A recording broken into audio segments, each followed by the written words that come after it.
असम में बाल विवाह के खिलाफ ऑपरेशन जारी है। 9 फरवरी को असम के सीएम हेमंत बिस्वा शर्मा ने ट्वीट करके बताया कि बाल विवाह पर एक्शन जारी रहेगा। अब तक 2528 लोगों को गिरफ्तार किया गया है। असम में 3 फरवरी से बाल विवाह के खिलाफ ऑपरेशन चलाया जा रहा है। राज्य के डीजीपी जीपी सिंह के मुताबिक अब तक 4000 से ज़्यादा मामलों में 2500 से ज़्यादा लोगों को गिरफ्तार किया जा चुका है।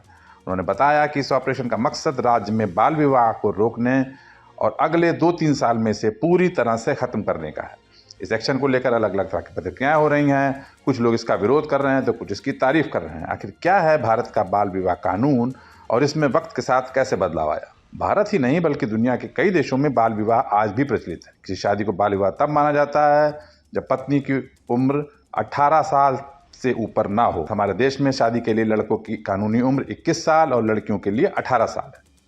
अगर कोई इस तय उम्र से कम उम्र में शादी करता है तो उसे बाल विवाह माना जाएगा। साल 1929 में तत्कालीन ब्रिटिश सरकार की ओर से बनाए गए कानून में शादी के लिए लड़कियों की न्यूनतम उम्र 14 साल और लड़कों की 18 साल तय की गई। आज़ादी के बाद 1978 में इस कानून को संशोधित कर लड़कों की उम्र 21 साल और लड़कियों की 18 साल कर दी गई।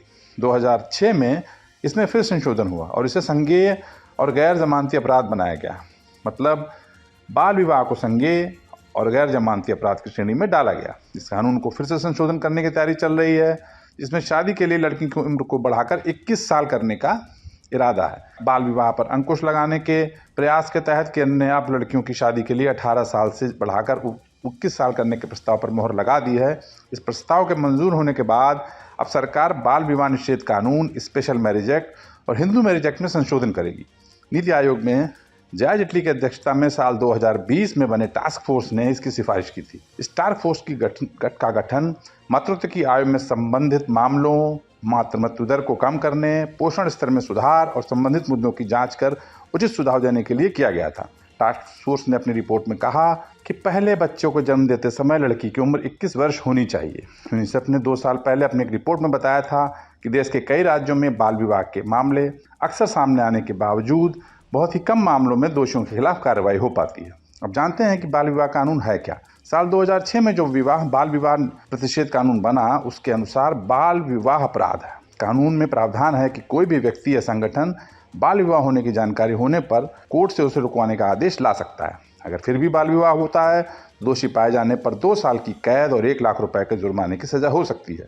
ऐसे मामलों में अगर शादी हो जाती है तो उसे अदालत शून्य घोषित कर देती है। इस कानून की धारा 3 के तहत ज़्यादातर मामलों में बाल विवाह शून्य माने जाते हैं, लेकिन कुछ मामलों में ये लड़के या लड़की पर निर्भर करता है। यानी दोनों में से कोई भी कोर्ट जाकर ऐसी शादी को शून्य घोषित करने की अर्जी दे सकता है।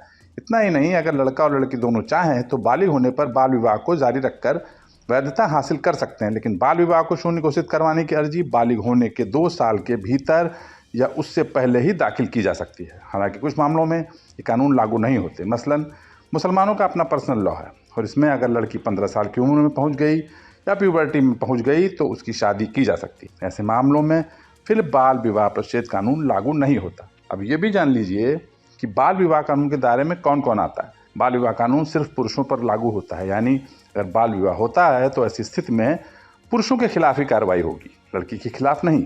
इस कानून की धारा 9 कहती है कि अगर कोई बालिग पुरुष जिसकी उम्र 18 साल से ज़्यादा है और वो बाल विवाह करता है तो दोषी पाए जाने पर उसे 2 साल तक की जेल या 1 लाख रुपए के जुर्माने की सज़ा या दोनों हो सकती है। इसके अलावा अगर व्यक्ति बाल विवाह करवाने का दोषी पाया जाता है तो उसे 2 साल तक की सज़ा और 1 लाख रुपए जुर्माने की सज़ा मिल सकती है। इसमें माता पिता, नाते रिश्तेदार भी शामिल हैं। इतना ही नहीं, अगर बाल विवाह को अदालत शून्य घोषित कर दे तब भी लड़की को भरण पोषण की जिम्मेदारी लड़की को लेनी होगी। अगर लड़का नाबालिग है तो उसके माता पिता या गार्जियन लड़की को गुजारा भत्ता देंगे। ये गुजारा भत्ता अदालत तय करेगी। इसके अलावा अगर बाल विवाह से किसी बच्चे का जन्म होता है तो उसका भरण पोषण भी पुरुष को ही करना होगा। पुरुष के नाबालिग होने की स्थिति में माता पिता ही गार्जियन की भूमिका निभाएंगे और भरण पोषण देंगे। आपको ये वीडियो कैसा लगा हमें कमेंट बॉक्स में बताएं और न्यूज़ नेशन का यूट्यूब चैनल जरूर सब्सक्राइब करें। धन्यवाद।